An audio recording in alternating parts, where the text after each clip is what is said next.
bersekolah di STK Santo Vincentius 1 Surabaya. Kali ini saya akan bercerita tentang satu dongeng yang mencerminkan 7 kebiasaan anak Indonesia hebat. Ada rajin berdoa, rajin berolahraga, bangun pagi, dan masih banyak lagi deh. Kan kalian sudah tahu.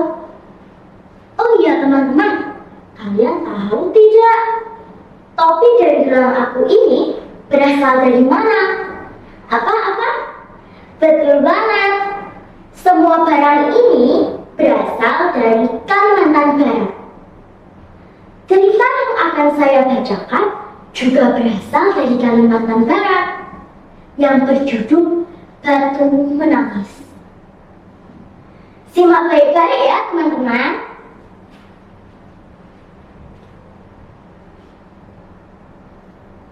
Batu Menangis. Alkisah zaman dahulu kala, ada satu keluarga yang sangat kaya dan bahagia. Keluarga tersebut terdiri dari seorang ayah, ibu, dan anak perempuannya bernama Dani. Tetapi kebahagiaan keluarga tersebut musnah ketika sang ayah meninggal dunia. Ia mewarisi harta, tetapi lambat laun harta tersebut mulai habis. Akhirnya Mbok Dani bekerja di sawah. Ia tidak pernah memikirkan dirinya. Ia hanya memikirkan putrinya. Kulitnya menjadi lebih gelap, tubuhnya menjadi lebih kurus. Sedangkan Dani hanya berada di rumah. Ia hanya bersolek, mempercantik diri, dan tidak mau membantu ibunya. Dia sangat malas. Suatu ketika, Mbok Dani meminta pertolongan kepada Dani. Dani anakku, hari ini Empu akan pulang lebih lama karena hari panen sudah tiba. Bisakah kau memasakkan makan siang dan mengantarkannya ke pasar?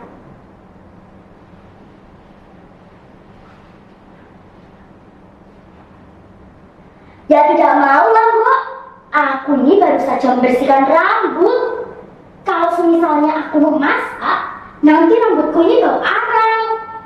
Apalagi kalau mengantarkannya ke pasar, nanti kulitku bisa-bisa jadi hitam. Mbok Dani yang mendengar hal tersebut hanya dapat menggelengkan kepala lalu pergi ke pasar. Ketika di pasar, Mbok Dani berjualan tanpa lelah. Ia hanya dapat mengganjal lapar di perut dengan meminum air bawaannya. Gelek. Ya Tuhan, apakah benar anakku Dani tidak mengantarkan makanan untukku?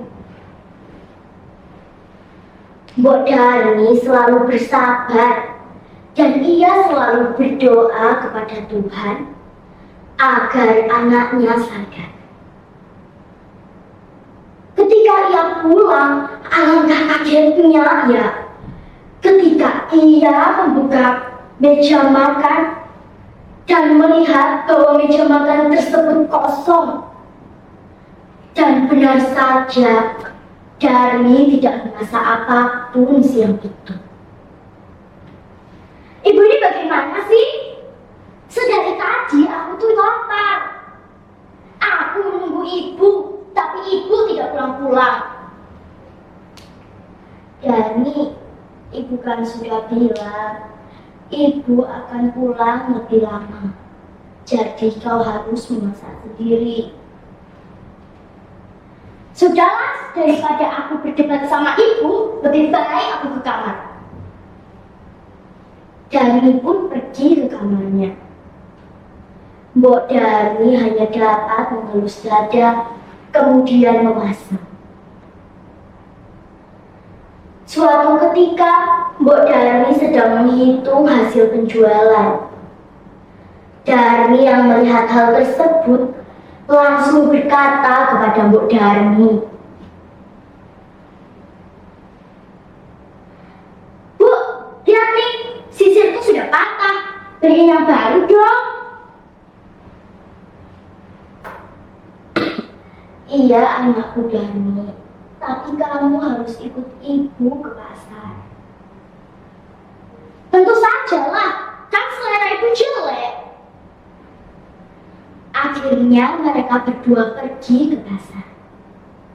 Ketika dalam perjalanan, Darmi berjalan agak lebih cepat daripada sang ibu, agar orang-orang tidak mengira bahwa yang di belakangnya adalah ibu Darmi. Ketika di perjalanan, Darmi bertemu dengan salah seorang temannya.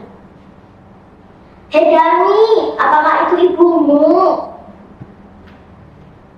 "Bukan kok, bukan. Dia itu cuma pembantu, bukan ibuku."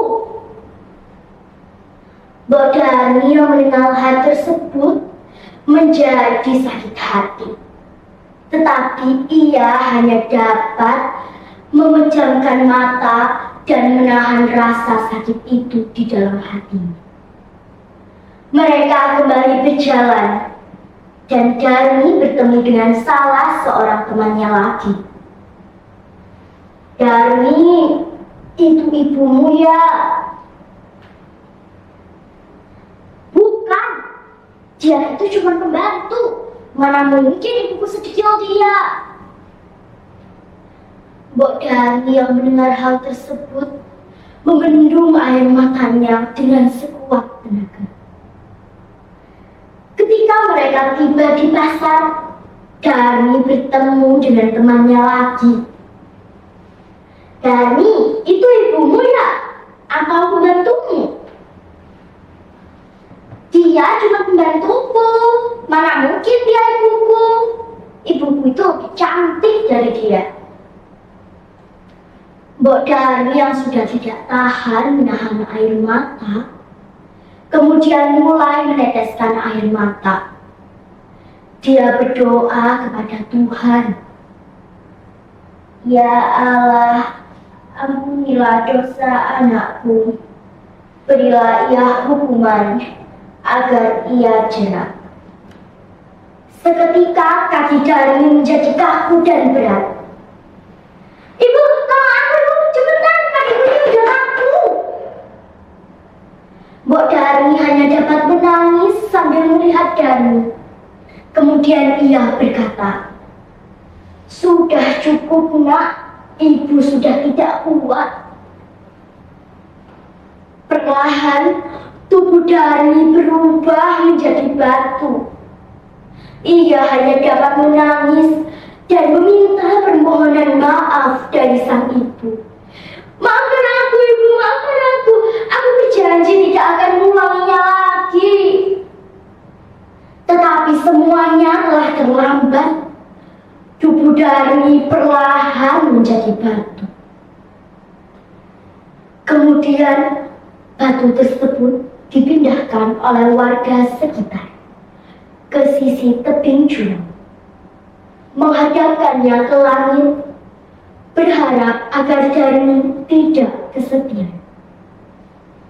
Batu Darmi terus mengeluarkan air mata hingga beberapa saat. Nah teman-teman, itu tadi cerita batu menangis. Kalian bisa kan mengambil pesan moralnya? Kira-kira apa ya? Ya sudah ya teman-teman, segitu dulu cerita dari saya. Terima kasih.